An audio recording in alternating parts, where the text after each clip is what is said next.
As a wedding planner for 8 years, I thought I'd seen everything. Bridezillas, drunken best men, mother-in-laws who wore white to spite their daughters. But nothing prepared me for Delilah's consultation in March. She walked into my office looking like she'd stepped off a magazine cover, designer dress, perfect makeup, engagement ring that could blind someone. But her hands were shaking as she filled out the intake form. "I need the most secure venue you have," she said without any pleasantries. "Somewhere with gates, security cameras, the works." I'd planned celebrity weddings before, so I assumed it was about paparazzi. I started showing her photos of our gated estates and private resorts. She shook her head at everything. "Do any of them have safe rooms?" she asked. That stopped me cold. In 8 years, no bride had ever asked about safe rooms. "Can you tell me what you're concerned about?" I asked gently. Delilah's perfect composure cracked just slightly. She looked around my office like someone might be listening, then leaned forward. "My family doesn't know I'm getting married," she whispered. "And if they find out, they'll kill me. Literally." I'd heard dramatic family feuds before, but something in her voice made my blood run cold. This wasn't hyperbole. "When you say literally, I mean they will murder me and my fiancé," she said matter-of-factly. "My brother already tried once when he found out I was dating Caspian, shot at us through our apartment window. We've been in hiding for 6 months." I set down my pen. This was way beyond wedding planning territory. "Maybe you should consider postponing until things settle down." "There is no settling down." Delilah cut me off. "My family runs the Kozlov organization. You might have heard of them." I had. Everyone in this city had heard of the Kozlovs. They controlled half the underground gambling, most of the drug trade, and had a body count that made the evening news regularly. "Caspian is from the Romano family," she continued. "Our families have been at war for 3 generations. 17 people have died because of this feud. My dad told me he'd rather see me dead than married to a Romano." My mouth went dry. "Romeo and Juliet was a tragedy, not a wedding inspiration. So you want to get married in secret?" I asked. "Not secret. Public. Very public." Her eyes had a strange gleam. "I want the biggest, most elaborate wedding this city has ever seen. I want every news station there. I want it so public that they can't make us disappear quietly." I stared at her. It was either brilliant or insane. "The Romano family will pay for everything," she said, sliding a black card across my desk. "No budget limit. But it has to be perfect, and it has to be in 6 weeks. 6 weeks is impossible for a large wedding." "It's not impossible. It's just expensive." She looked at me steadily. "I know you planned the Grantham wedding in 4 weeks when their daughter got pregnant. I know you have the connections." She'd done her homework. The Grantham wedding had been a nightmare of expedited everything, but we'd pulled it off for the right price. "There's something else," Delilah said. "The moment we send out invitations, both families will know. They'll have 6 weeks to plan how to stop us. We need to make it impossible for them to succeed." I thought about the insurance liability alone and felt sick. "What exactly are you asking me to do?" "Plan a wedding that keeps us alive long enough to say, 'I do,'" she said simply. "After that, we're on our own." 3 days later, I was standing in an abandoned warehouse with Caspian Romano, trying to figure out how to transform it into a fortress disguised as a wedding venue. He was handsome in that dangerous way that made smart women do stupid things, but his eyes never stopped scanning for threats. "The guest list is going to be interesting," he said, showing me his phone. "Half will be armed Kozlovs, half will be armed Romanos, plus legitimate guests who have no idea they're walking into a potential war zone." That's when I realized what I'd gotten myself into wasn't just wedding planning, it was survival planning. Caspian explained their strategy while I tried not to hyperventilate. The warehouse sat on neutral ground, technically owned by the city, surrounded by businesses that closed at 6 p.m., multiple exit routes, loading docks that could handle emergency vehicles, and thick concrete walls that could stop bullets. "We'll need metal detectors," I said, making notes. "Won't work," Caspian replied. "Both families have legitimate guests who carry legally. Plus, people who want to smuggle weapons past detectors know how." "Then how do we keep everyone safe?" "We don't," Delilah said, appearing beside us. "We just make sure the cost of starting a war is higher than the cost of letting us marry." The first week was a crash course in criminal family dynamics.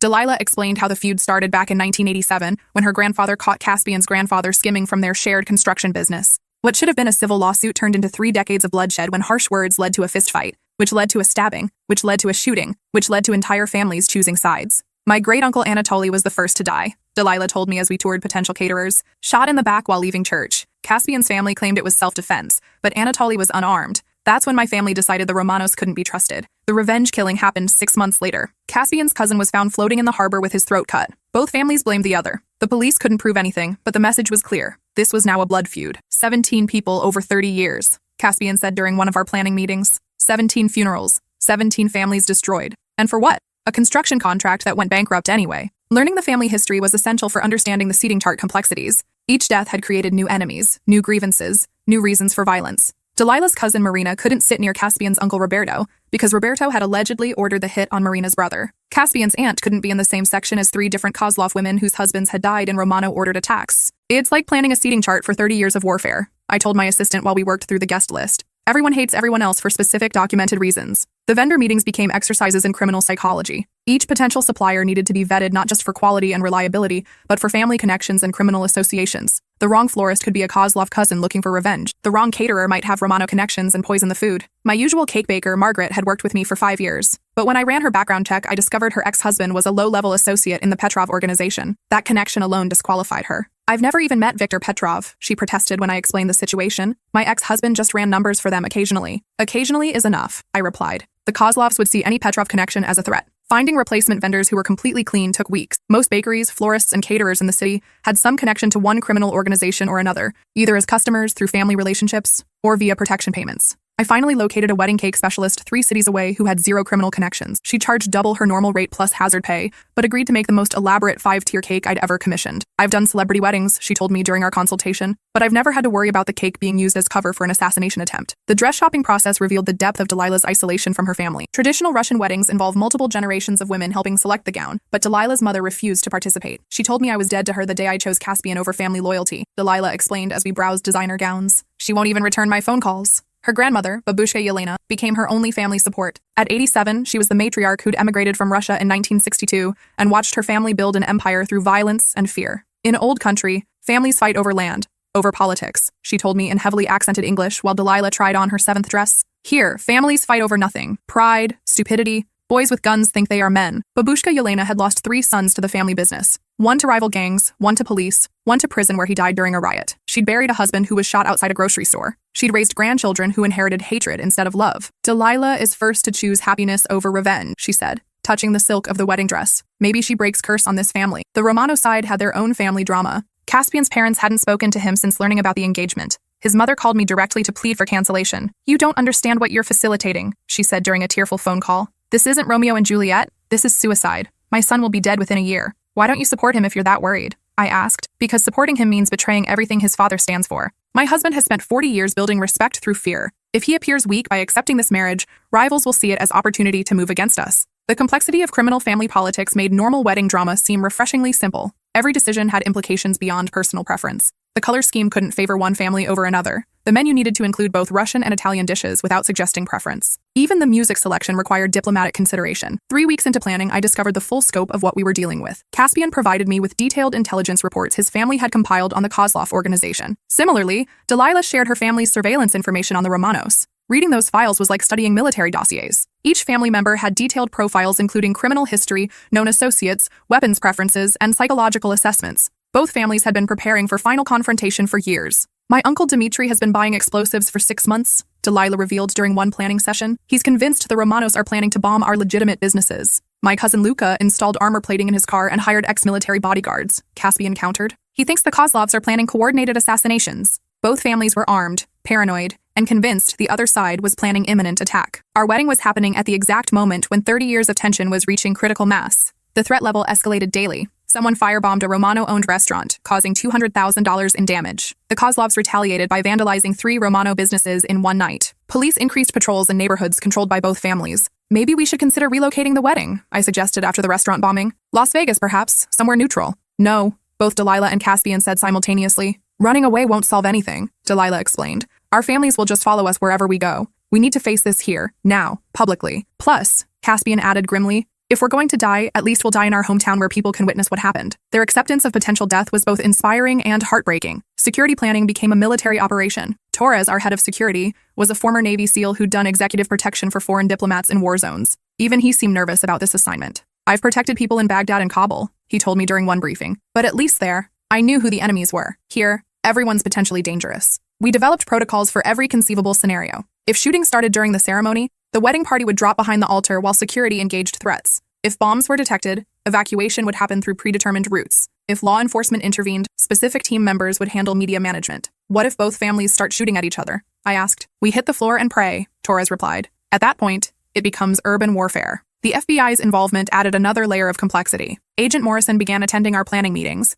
though her colleagues remained undercover. She explained how federal agents would be integrated into our security without compromising their investigation. We've been trying to penetrate both organizations for years, she told me. This wedding gives us unprecedented access to leadership from both families in one location. What happens if you arrest them during the ceremony? I asked. We won't, she assured me. Federal agents will gather intelligence and evidence, but arrests will happen later. We don't want to turn your wedding into a crime scene. The reassurance didn't make me feel much better. Media management became another full-time job. Delilah wanted maximum publicity to make violence politically costly, but that meant managing reporters who sensed a major story. 3 television stations requested exclusive coverage rights. 2 newspapers wanted embedded journalists. A true crime podcaster offered 6 figures for recording rights. We need media present but controlled, Caspian explained. Too much coverage and we look like circus performers. Too little, and we lose the protection that publicity provides. We settled on pool coverage, 3 photographers, 2 video crews, and 1 print journalist who would share content with other outlets. Everyone signed agreements limiting coverage to the ceremony itself, not pre-wedding preparation or family meetings. The invitations alone required 3 weeks to coordinate. Each had to be hand-delivered to avoid interception. The wording needed diplomatic precision to avoid giving offense. The RSVP process included background checks on +1s and verification of family relationships. Half the people receiving invitations want to kill the other half, I explained to the invitation designer. Please make sure the calligraphy is absolutely perfect. 2 weeks before the wedding, the first major security breach occurred. Someone broke into my office overnight and photographed all our planning documents. Nothing was stolen, but every detail of our security arrangements had been compromised. Both families now know exactly how we're protecting the event. Torres told me grimly. We have to assume they'll plan accordingly. We spent 3 days completely revising our security protocols, changing vendors, and relocating backup plans. The cost overruns were astronomical, but Caspian's family paid without complaint. Money is irrelevant, his uncle Lorenzo told me when I explained the additional expenses. This wedding determines whether our families destroy each other or find peace. Whatever it costs is worth paying. 10 days before the ceremony, we faced our biggest crisis yet. The venue owner received a formal notice from the city condemning the warehouse due to structural safety concern. An anonymous complaint had triggered an inspection that found violations we knew were bogus. Someone with political connections is trying to shut us down, Torres concluded after reviewing the inspection report. These violations are fabricated. We had 400 confirmed guests, vendors scheduled to arrive in a week, and nowhere to hold the ceremony. Relocating an event this complex seemed impossible with such short notice. That's when the Romano family's political influence proved valuable. Within 24 hours, they'd arranged a replacement venue, a nightclub owned by Lorenzo that had been closed for renovations. It wasn't ideal, but it was available and secure. The space is smaller, Lorenzo explained during our emergency meeting. Capacity is limited to 300 instead of 400, but it has reinforced walls, bulletproof windows, and a secure perimeter. Reducing the guest list by 100 people created diplomatic nightmares. Which family members could be disinvited without causing offense? Which friends would understand the circumstances? How do you tell a federal judge that your wedding venue changed and there's no longer room for them? My assistant spent 3 days making apologetic phone calls while I coordinated with vendors to reconfigure everything for the smaller space. The florist needed to redesign all arrangements. The caterer had to adjust menu quantities. The photographer required new lighting plans. This is like planning 2 completely different weddings, my assistant said, after working 18 hours straight to coordinate the changes. If we survive this weekend, I'm taking a vacation. 5 days before the ceremony, both families received devastating news. Federal prosecutors had unsealed indictments against 17 people from both organizations, including 2 family patriarchs. The charges ranged from racketeering to money laundering to murder conspiracy. The FBI is moving faster than expected, Agent Morrison told me during an emergency briefing. Someone leaked information about the wedding investigation. Will you arrest people at the ceremony? I asked. No. The indictments won't be executed until after the wedding, but both families know they're coming. This changed everything. Instead of just attending a wedding, both families were now facing their final moments of freedom. The ceremony had become a last gathering before their world collapsed. They'll be even more dangerous now, Torres warned. Desperate people do desperate things. The final week was controlled chaos, punctuated by moments of genuine terror. Vendors arrived early to set up while family members conducted what looked like final meetings. Federal agents maintained surveillance while trying to stay invisible. Security teams ran constant threat assessments while legitimate guests remained oblivious to the danger. Delilah spent her final night of bachelorhood in a safe house, surrounded by bodyguards and FBI agents. She looked beautiful but exhausted when I visited for final dress fitting. Do you think we're crazy? She asked while adjusting her veil. Completely, I replied honestly. But sometimes crazy is the only rational response to impossible situations. Saturday morning arrived gray and drizzling, perfect weather for either a wedding or a funeral. I arrived at the venue at 5 a.m. to oversee final preparations and found Torres already there, coordinating with 3 different security teams. Federal agents are in position, he reported. Family security is arriving. Local police have established perimeter. Media is setting up outside. Any threats overnight? 2 false alarms. Someone called in a bomb threat, but it was traced to a drunk teenager. A car backfired in the Romano neighborhood and triggered a manhunt. The morning passed in tense preparation. Vendors completed setup while security swept the venue repeatedly. Family members arrived early, each group claiming different sections of the club and eyeing the others suspiciously. At noon, Delilah and her wedding party arrived via armored limousine. She looked radiant despite everything, or perhaps because of it. Sometimes people shine brightest when facing their greatest challenges. Caspian had spent the night in a different safe house and arrived separately with his groomsmen. When he saw Delilah, his face lit up with such genuine joy that I momentarily forgot we were planning a wedding that might become a battlefield. The guest list had indeed become a criminal convention. Federal surveillance counted license plates associated with 5 different organized crime families, 3 federal judges, 2 state senators, 4 police chiefs, and enough weapons to outfit a small army. This is either the most well-protected wedding in history or the most dangerous, Agent Morrison observed, watching the final guests arrive. At 3 p.m., the ceremony began. 400 people sat in careful segregation. Kozlovs on the left, Romanos on the right, federal agents scattered throughout, legitimate guests in the middle serving as human shields. The processional music began, and Delilah walked down the aisle past 3 decades of accumulated hatred. Her father wasn't there to give her away. He'd refused to attend. Instead, Babushka Yelena escorted her, the 87-year-old matriarch moving slowly but steadily. The minister, Reverend Patrick, was a retired military chaplain who'd volunteered for the assignment after 3 other clergy declined. He'd officiated ceremonies in combat zones and seemed genuinely calm despite the circumstances. "Dearly beloved," he began, his voice carrying clearly through the tense room, "we are gathered here in the sight of God and these witnesses to join Delilah and Caspian in holy matrimony." When he asked if anyone objected to the marriage, the silence stretched endlessly. I held my breath, waiting for someone to speak, for shots to ring out, for the careful peace to shatter. But the silence held. "Do you, Caspian Romano, take Delilah Kozlov to be your lawfully wedded wife, to have and to hold from this day forward, for better, for worse, for richer, for poorer, in sickness and in health, until death do you part?" "I do," Caspian said clearly, his voice steady despite everything. "Do you, Delilah Kozlov, take Caspian Romano to be your lawfully wedded husband, to have and to hold from this day forward, for better, for worse, for richer, for poorer, in sickness and in health, until death do you part?" "I do," she replied, tears streaming down her face but her voice strong. "By the power vested in me, I now pronounce you husband and wife. You may kiss the bride." As they kissed, the room erupted in applause. Some genuine joy from friends, some polite acknowledgement from family, all relief that we'd made it through the ceremony without bloodshed. The reception began with careful diplomacy. Both families remained seated at opposite sides of the room, but the atmosphere was less hostile than expected. Perhaps the ceremony's solemnity had reminded everyone of higher purposes than revenge. The first toast came from Babushka Yelena, who stood slowly and raised her glass of vodka. "In Russia we have saying," she began in heavily accented English, "what is stronger, lion or bear? Answer is, love is stronger than both. Today, love wins." The room drank to that sentiment, even family members who disapproved of the marriage. Caspian's uncle Lorenzo offered the next toast, choosing his words carefully to honor tradition without acknowledging the criminal aspects of their conflict.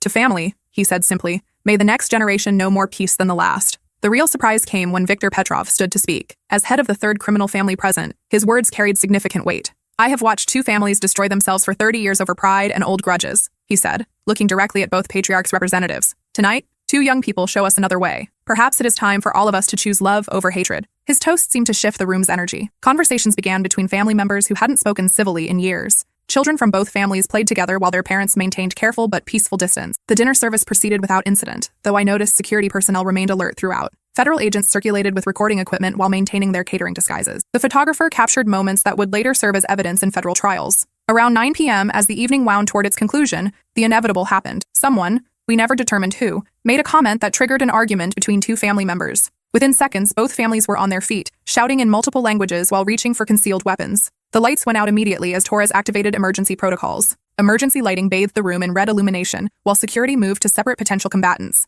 FBI agents dropped their covers and activated communication devices. In the darkness, I heard the distinctive sound of weapons being drawn, safety catches being released, and people diving for cover. Women screamed, children cried, glass shattered as someone attempted to escape through the club's reinforced windows. 3 shots rang out. Not many, but enough to send the room into complete panic. When the main lights returned 30 seconds later, the scene was chaos, but not carnage. Overturned tables, scattered chairs, broken glass, and one man bleeding from a shoulder wound where he'd been grazed by a bullet, but nobody was dead. Torres and his team had performed perfectly, using darkness and confusion to disarm potential combatants before anyone could fire effectively. The FBI agents had maintained their positions while gathering evidence. The shots had been warning shots fired into the ceiling, not attempts at murder. "Everyone remain calm," Agent Morrison announced, dropping her catering disguise and displaying her federal badge. "FBI, nobody moves until we sort this out." The reaction was immediate and predictable. Both families demanded lawyers while federal agents began making arrests based on outstanding warrants and weapons violations discovered during the brief conflict. As handcuffs clicked on various family members, the newlyweds stood in the center of the destroyed reception venue, still in their wedding clothes,